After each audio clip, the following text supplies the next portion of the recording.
Halo, selamat hari Minggu pemirsa, selamat berakhir pekan. Senang sekali hari ini, apa kabar Indonesia akhir pekan? Kembali menyapa Anda bersama dengan saya Celia Alexandra dan Rehana Mezia. Halo Re. Halo, bagaimana kabarnya Celia? Kabar baik, kalau Rehana gimana kabar? Baik sekali, alhamdulillah. Udah makan? Ya, udahlah ya. Udah ya, soalnya kita harus makan dulu untuk memberikan informasi terbaru untuk pemirsa. Ada informasi apa hari ini? Langsung saja nih, Celia dan juga pemirsa, kita ke informasi pertama, di mana seorang pemuda terekam kamera saat melompat dari atas bendungan di Benteng yang sedang membuka pintu air di Kecamatan Patampanua, Kabupaten Panrang, Sulawesi Selatan. Usai melompat, korban diduga tenggelam dan tim SAR gabungan setempat segera lakukan pencarian. Pemirsa, informasi lainnya untuk Anda ini dari Banten, di mana sejumlah warga Carita, Kabupaten Pandeglang, Banten, berebut ikan yang melompat ke daratan.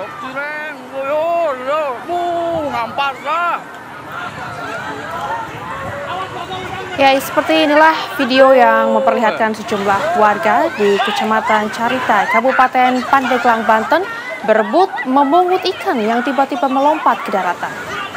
Ikan yang melompat ke daratan ini merupakan jenis ikan cireng. Meski tidak laku dijual di pasar lantaran banyak durinya, warga tetap mengambil ikan untuk dikonsumsi sendiri. Sebagian warga mengatakan fenomena ini dengan kemungkinan perubahan cuaca atau tanda peringatan akan bencana alam. Namun warga tidak merasa khawatir dan hal tersebut sudah biasa bagi warga pesisir pantai.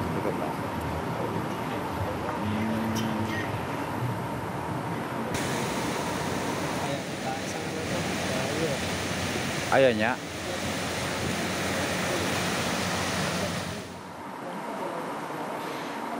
Ya, pemirsa, seorang anggota TNI dikeroyok di mana anggota tersebut merupakan ormas dari Kebayoran Baru, Jakarta Selatan.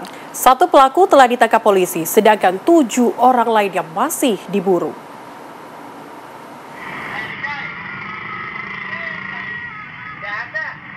Pengeroyokan seorang anggota TNI di sebuah kedai kopi di Jalan Gandaria Tegak, Kerabat Pela, Kebayoran Baru, Jakarta Selatan terekam kamera pengawas. Korban berinisial DK ini tiba-tiba didatangi oleh 8 anggota ormas yang menumpang 4 sepeda motor. Awalnya, para pelaku menanyakan keberadaan seorang juru parkir.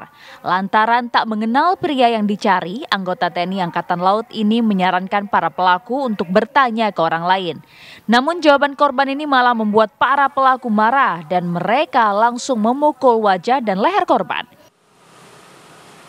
Saat korban melakukan perlawanan, ia malah hendak dikeroyok dengan menggunakan senjata tajam hingga akhirnya melarikan diri.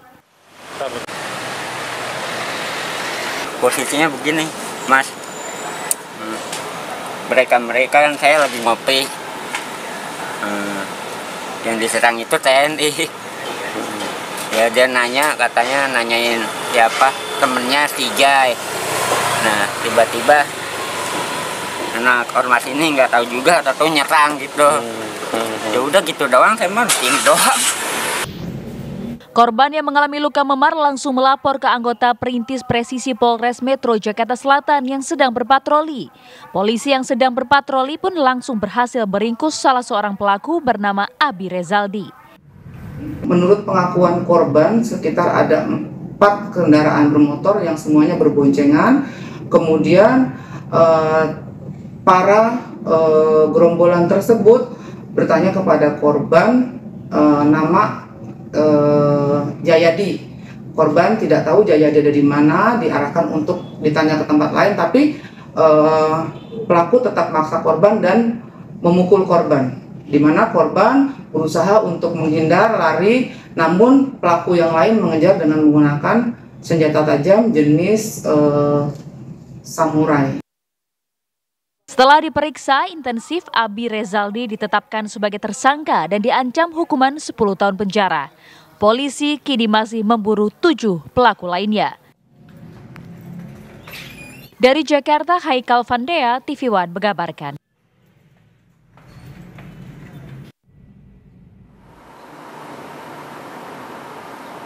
Pemirsa, sebuah pohon besar tumbang di situs Petabulu, Matanre, Desa Matabulu, Sopeng, Sulawesi Selatan yang menimpa sebuah pondok. Akibatnya, 9 orang dikabarkan meninggal dunia. Ya pemirsa, situs tersebut sering dikunjungi warga saat kejadian warga sedang beristirahat di pondok atau gazebo yang letaknya di pinggir sungai.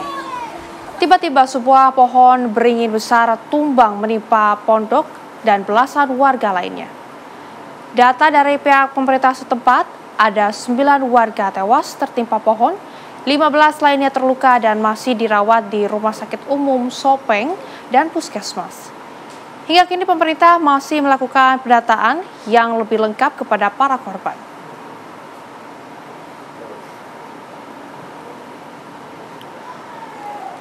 Aduh.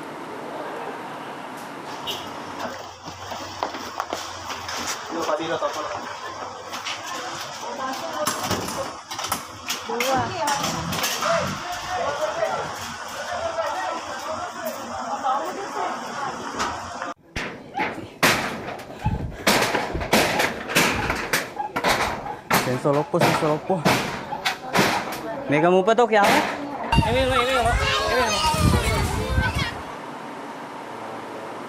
Ya pemirsa, untuk memperbarui informasi terkini kita sudah tersambung dengan AKP Muhammad Yusuf Usman, Kapolres Sopeng. Selamat siang Pak. Selamat siang Mbak.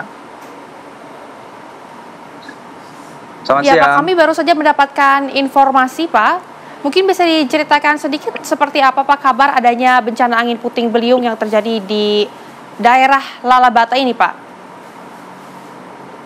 Ya, baik, perlu saya sampaikan sedikit bahwa kejadian tadi terjadi sekira pukul 12.30 di Kecamatan Lalabata, di Desa Matabulu. Ini mengakibatkan 9 warga kita di Kabupaten Sopeng meninggal dunia dan sekitar 8 orang mengalami luka-luka. Dan saat ini sementara dilakukan penanganan di Rumah Sakit Umum Daerah di Latmomala di Kabupaten Sopeng.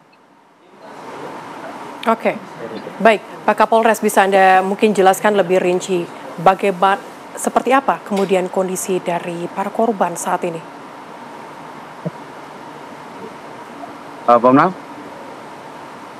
Pak Kapolres, boleh dijelaskan secara rinci bagaimana kemudian kabar atau keadaan dari korban saat ini?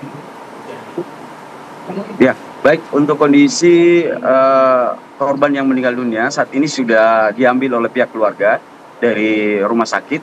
9 orang sudah diambil pihak keluarga dan alhamdulillah sudah dibawa ke rumah duka masing-masing. Kemudian untuk korban yang luka-luka saat ini masih dalam proses penanganan di rumah sakit. Dan saat ini kami pun beserta Pak Bupati, Pak Dandim, Pak Kajari dan seluruh stakeholder yang ada membersamai untuk melakukan pengecekan dan memberikan percepatan penanganan kepada para korban. Baik Pak Kapolres, penyebab dari tumbangnya pohon ini apa Pak?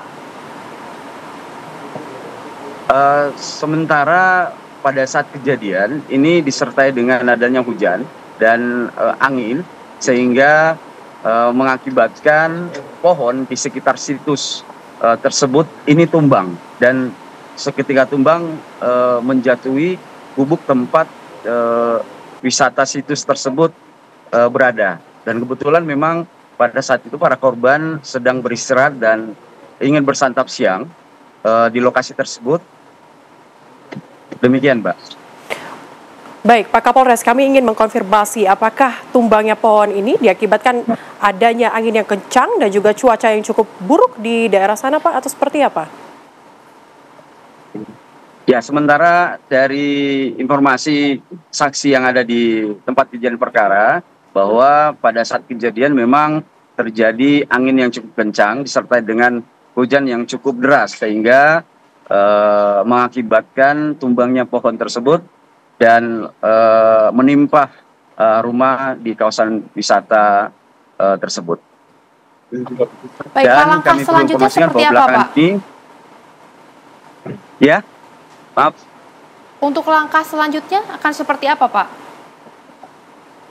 Langkah selanjutnya saat ini kami melakukan percepatan penanganan pada korban-korban yang masih dalam perawatan di rumah sakit, tentunya dengan pemerintah kabupaten didukung penuh, serta juga kami menghimbau kepada masyarakat agar selalu berhati-hati karena beberapa hari terakhir ini curah hujan di Kabupaten Sopeng cukup tinggi. Jadi kami tentu menghimbau masyarakat kami di Kabupaten Sopeng agar selalu berhati-hati ketika terjadi hujan yang cukup deras disertai dengan angin puting beliung.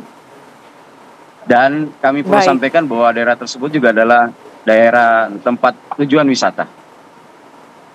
Oke, baik, kami turut ikut sedih dan juga berduka terhadap kejadian yang terjadi saat ini. Terima kasih Pak Kapolres sudah bergabung bersama dengan kami di Apa Kabar Indonesia Akhir Pekan. Terima kasih. Sehat selalu Pak. Ya, dan pemirsa diduga mempromosikan judi online, pencetus joget sadbor yang viral di media sosial dicetuk polisi. Informasi selengkapnya hanya di Apa Kabar Indonesia Akhir Pekan. Ya pemirsa, Anda kembali menyaksikan Apa Kabar Indonesia Akhir Pekan. Kita ke informasi lainnya. Kini selebgram asal Kabupaten Wonogiri, Jawa Tengah ditangkap Satreskrim Polres Wonogiri karena mempromosikan situs judi online melalui media sosial. Inilah CDA, selebgram yang turut mempromosikan situs judi online akhirnya ditangkap polisi pada hari Jumat lalu. Penangkapan bermula dari patroli cyber polisi, petugas mendapati adanya akun media sosial @CCDAA yang membagikan postingan link berisi muatan perjudian. Tersangka telah mempromosikan situs judi online sejak 1 April 2024 hingga 24 Oktober 2024. Petugas juga mengamankan barang bukti 1 unit telepon genggam berwarna orange dan 1 buah kartu ATM. Atas perbuatannya, tersangka terancam hukuman maksimal penjara 10 tahun dan denda Rp 10 miliar.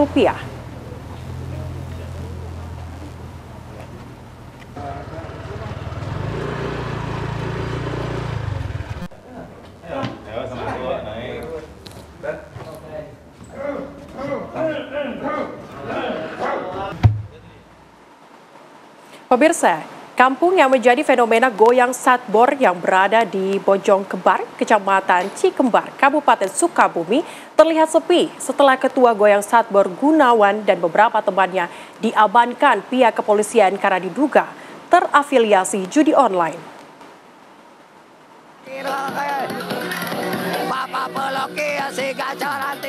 Di tempat inilah ratusan warga kampung Babakan Baru, Desa Bojongkembar, Kecamatan Cikembar, Kabupaten Sukabumi melakukan goyang sadbor. Gunawan, sang pemimpin goyang sadbor ini diamankan pihak kepolisian karena diduga terafiliasi judi online sehingga tempat yang biasanya ramai ini menjadi sepi. Pemain goyang sadbor yang sebagian besar berlatar belakang petani, tukang baju hingga pengangguran bisa meraup keuntungan hingga 3 juta rupiah per harinya. Namun mencari cuan dengan goyang sadbor ini terhenti. Pasalnya Gunawan dan beberapa temannya masih dalam pemeriksaan tim kepolisian dari Resort Sukabumi. Kepala Desa Bojongkembar Solehudin Wahid mengatakan dirinya tidak menyangka jika Gunawan sadbor terafiliasi oleh judi online. Karena menurutnya sadbor dikenal sebagai sosok yang dermawan. Dari pihak kepolisian, kampung Babakan Baru ini yang biasanya ramai dengan live TikTok sekarang sudah tidak ada. Tidak ada. Itu dugaannya apa katanya Pak? Terafiliasi dengan judi online. Sepengetahuan saya ya Pak, sadbor itu orang yang sangat sederhana. Bila mana ada penghasilan dari TikTok juga, beliau suka memberikan sebagian penghasilannya diberikan ke masyarakat yang tidak mampu. Pihak kepolisian masih belum bisa memberikan keterangan karena masih fokus melakukan pemeriksaan terhadap para pemain goyang sadbor tersebut. Dari Sukabumi, Jawa Barat, Rizky Kustana, TV One mengabarkan.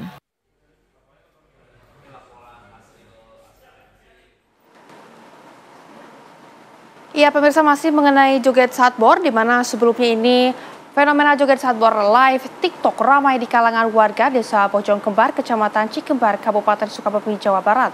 Warga setiap hari berbondong-bondong datang untuk berjoget di sebuah kebun di belakang pemukiman warga. Fenomena joget sadbor ini menjadi penghasilan yang menggiurkan bagi warga karena pendapatan mencapai ratusan ribu per harinya.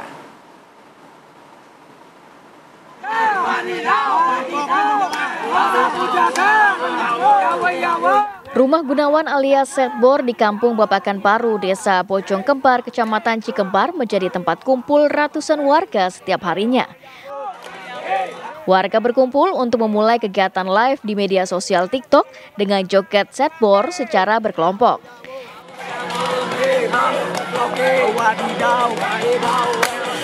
Fenomena joget setboard mulai ramai di kampung ini sejak 1 tahun lalu yang dicetuskan oleh Gunawan, pemilik akun setboard 86. Gunawan awalnya hanya berjoget sendiri, namun kemudian ia mengajak warga untuk ikut bergabung.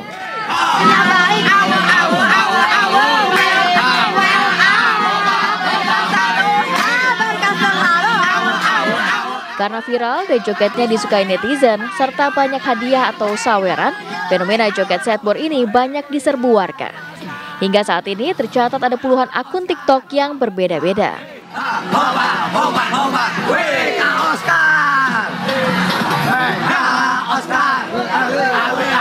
Para warga mampu melakukan joget dengan kamera handphone untuk live di TikTok hingga berjam-jam, bahkan hingga melakukan joget secara bergantian.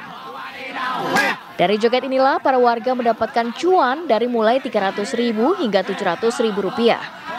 Sementara pencetus joget setboard yaitu Gunawan mampu mengumpulkan pundi-pundi rupiah antara Rp700.000 hingga Rp3 juta per harinya. Pas lagi jahit keliling, setboard sambil lipe gitu ya kan, sambil lipe kan ada yang ngasih mawar, ada yang ngasih ini, yang 1 koin juga setboard gak tahu itu berapa koinnya. Nah, pada akhirnya setelah selesai lipe ya kan, pas selesai jahit, lah kok ini di saldo ada 50.000, 60.000. Nah, pas udah fokus di lipe, setboard jalan-jalan, guling-guling, di lumpur pun gupak pernah gitu ya, jalan apapun jadi host. Ya pengen dikenal sama orang kan harus banyak hujatan ya kan.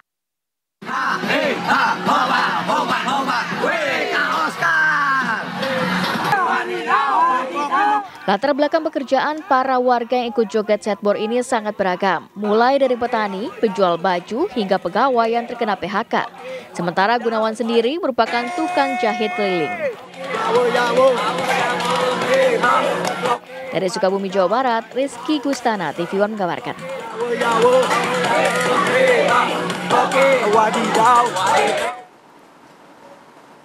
Ya pemirsa, kita beralih ke informasi lainnya. Yakini usai dilakukan otopsi di Rumah Sakit Polri Kramat Jati, Jakarta Timur, jenazah wanita mutilasi dibawa ke rumah duka di Kampung Babakan Binong, Kabupaten Tangerang. Isak tangis pecah saat jasad keranda Sinta Handiada diturunkan dari mobil ambulans. Pihak keluarga beserta kerabat langsung melakukan sholat jenazah dan langsung dibawa ke TPU untuk dimakamkan. Sinta Handiana merupakan seorang janda 4 anak yang tewas dimutilasi.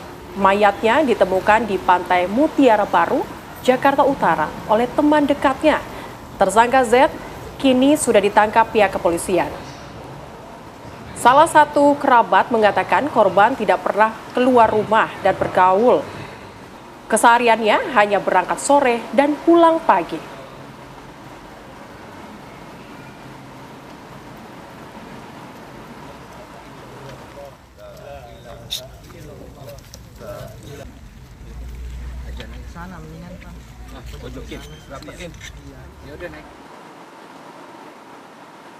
Ya pemirsa, untuk mengetahui bagaimana kondisi kronologis dan juga bagaimana saat ini keluarga, kami akan terhubung langsung bersama dengan Ibu Yati, yakni ibu korban. Selamat sore Bu Yati.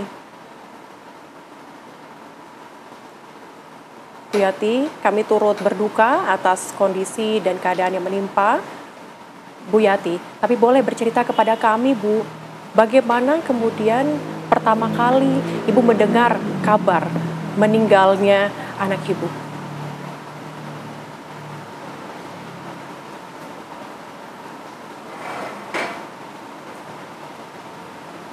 Ibu Yati, mohon maaf Bu, mungkin audionya masih belum terdengar.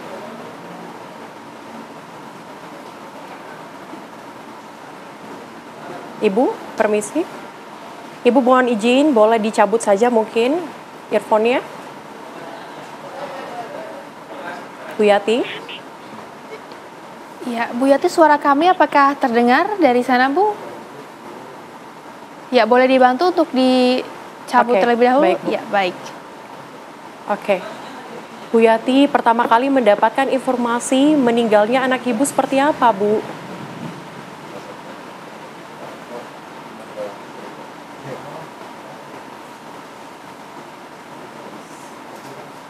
Bu Yati?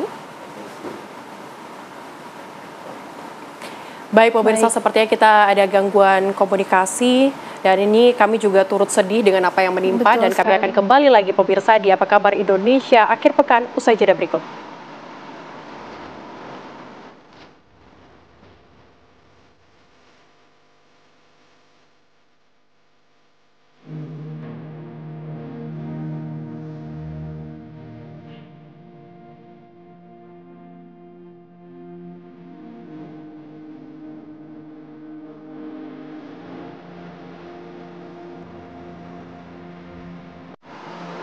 Ya baik, terima kasih pemirsa, Anda masih bersama dengan kami di Apa Kabar Indonesia akhir pekan. Tadi kita sempat terputus dengan salah satu narasumber.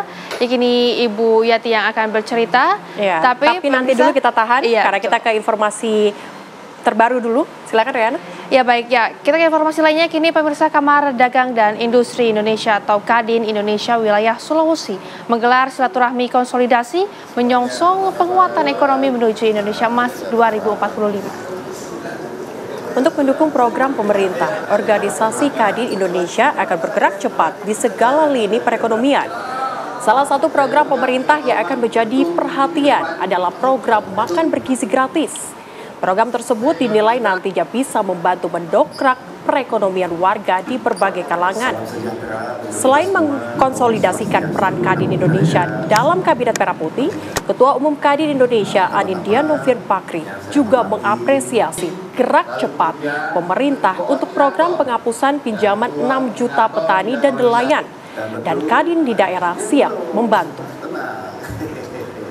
WKU organisasi Pak Taufan, terima kasih juga. Makanan bergizi ini dibutuhkan di Indonesia mungkin 80 juta telur, 80 juta telur, dan 8 juta ayam perlu dipotong. Nah ini kan tidak mungkin telur sama ayam dari Jawa dibawa ke Sulawesi dan sebaliknya. Nah ini jangan sampai kita ketinggalan, karena kalau kita lihat cara Pak Prabowo bekerja adalah bukan saja mendapatkan dana dari masyarakat untuk kepentingan infrastruktur, tapi sebaliknya mencari dana diberikan untuk masyarakat, entah lewat pembangunan puskesmas, rumah sakit, sekolah, makanan bergizi, rumah, apapun, tapi dana akan mengalir kepada masyarakat, dan itu dibutuhkan pengusaha-pengusaha yang handal. Ya pemirsa, tadi sempat komunikasi terputus bersama dengan Ibu Yati, ibu korban. Kita akan coba hubungi kembali. Ibu Yati, selamat sore. Bu Yati turut berduka cita atas apa yang terjadi dan menimpa anak ibu, Bu. Ibu boleh diceritakan bagaimana awalnya ibu mengetahui meninggalnya anak ibu? Siapa yang memberitahu, Bu?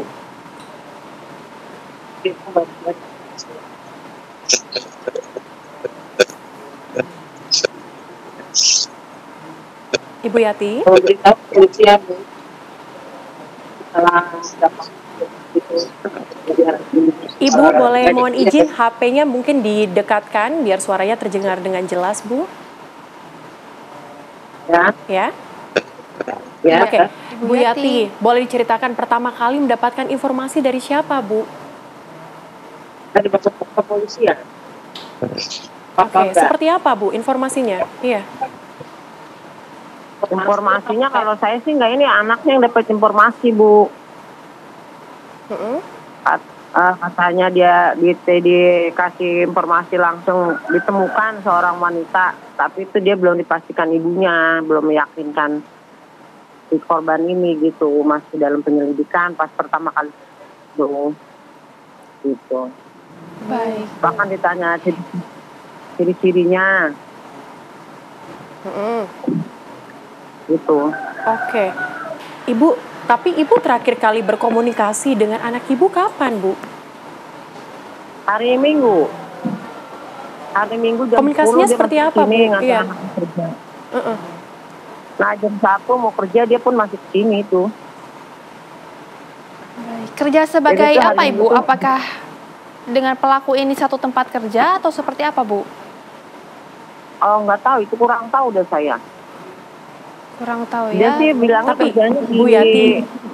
Bu Yati ini Ya. untuk Ya, ya. pelaku ini apakah pernah datang ke rumah atau seperti apa Bu Yati? Oh itu 4 tahun yang lalu dia pernah berkunjung ke rumah sama anak saya. Memang Tapi teman saya dekat nggak tahu seperti bahwa itu dia- atau gimana? Kenapa? Teman dekat atau bagaimana Kenapa Bu?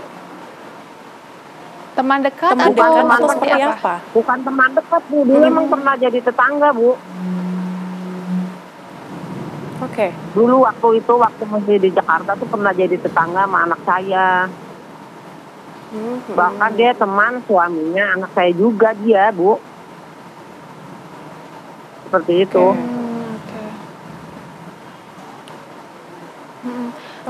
Tapi Bu, apakah pernah dikenalkan begitu kepada keluarga mengenai sosok tersebut Bu atau seperti apa?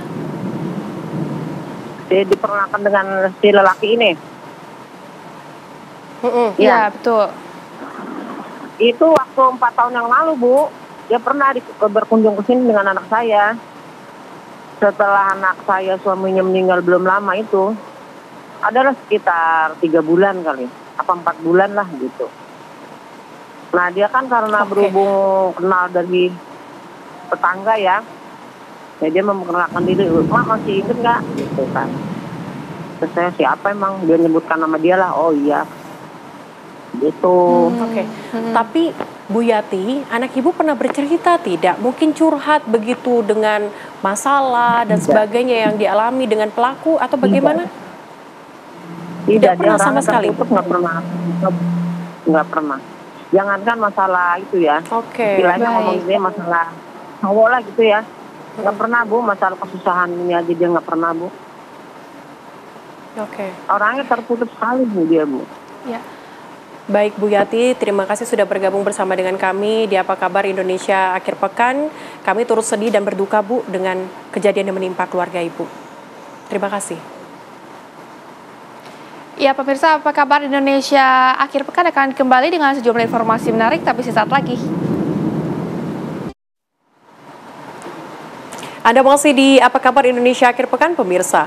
BPOM menghentikan sementara peredaran seluruh produk Latio asal Cina guna melindungi kesehatan publik menyusul KLB keracunan pangan di 7 daerah di Indonesia. Kejadian luar biasa keracunan pangan. Badan Pengawas Obat dan Makanan dalam konferensi pers di Jakarta pada Jumat 1 November 2024 menyatakan menerima laporan kejadian luar biasa keracunan pangan akibat camilan Latiao, panganan olahan asal Cina dari 7 daerah yaitu Lampung, Sukabumi, Wonosobo, Tangerang Selatan, Bandung Barat, dan Pamekasan. Merespon laporan tersebut setelah melakukan pengujian laboratorium terhadap produk yang diduga menyebabkan keracunan pangan, BPOM menghentikan untuk sementara peredaran produk Latiao. BPOM juga mengaku telah berkoordinasi dengan Kementerian Komunikasi dan Digital untuk menghentikan penjualan Latiao secara online, serta menarik dan memusnahkan produk yang menyebabkan KLB keracunan pangan. Hasil pengujian laboratorium berdasarkan pengujian terhadap produk yang diduga menyebabkan KLB-KP, kami menemukan indikasi kontaminasi bakteri Bacillus cereus.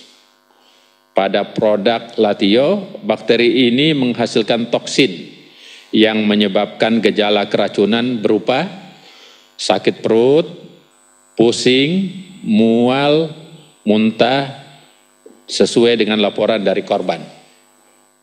Yang sekarang yang ada di...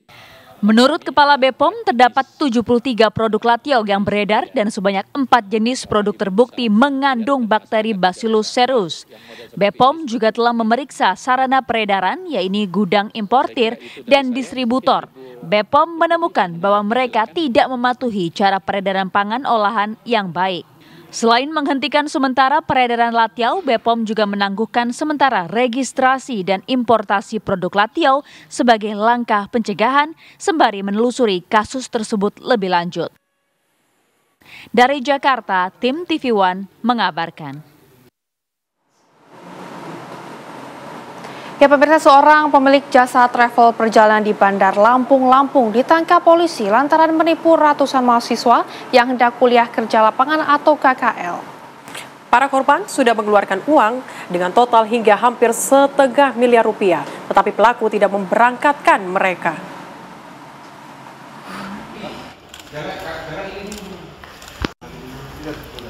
Ahmad Tohamudin tak banyak bicara ketika polisi mengungkap kejahatan yang ia lakukan kepada media massa. Warga Kedaton Bandar Lampung yang juga pemilik usaha travel PT Alsaki Jaya Pratama atau AJP ini terpaksa berhadapan dengan hukum karena menipu ratusan mahasiswa Universitas Lampung Unila.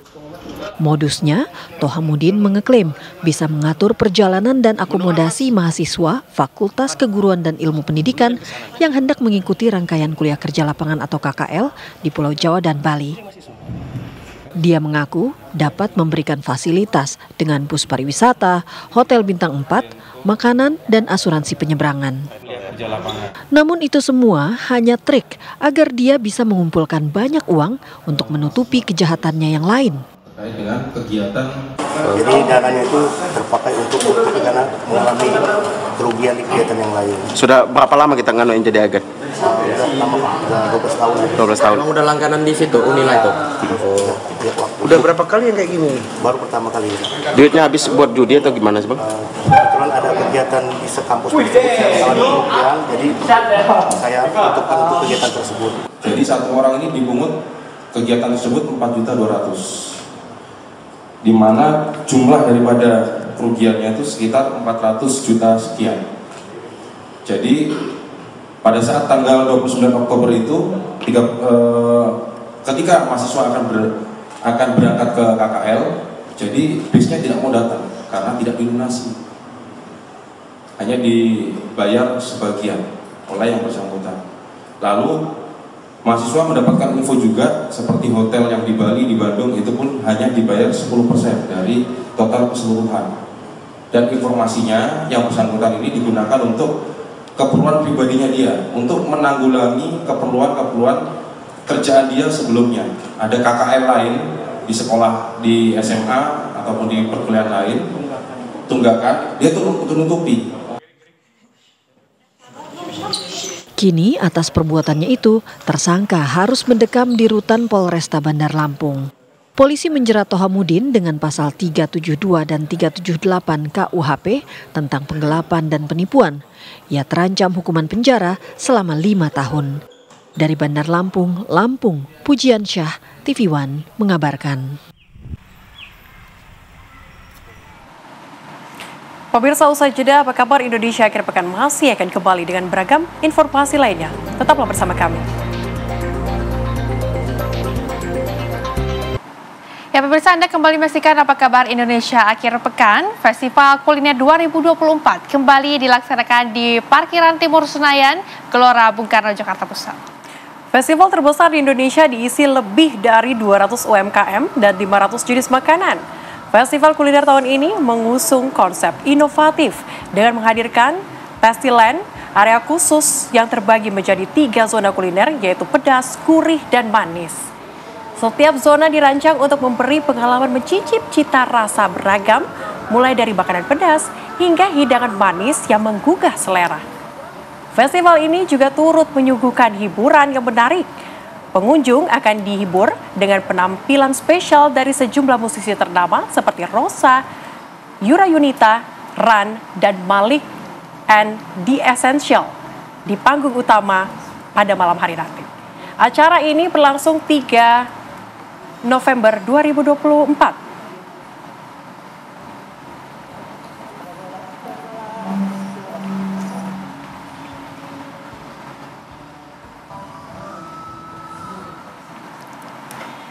Wah, sangat menarik sekali ya festival kuliner ini. Rupanya kita harus langsung ke sana nih, Rehana. Iya. Karena ini hari terakhir begitu, tanggal 3 kita harus langsung mencicipi makanan-makanan dan kuliner yang ada di Gelora Bung Karno. Dan mumpung akhir pekan ya. Iya.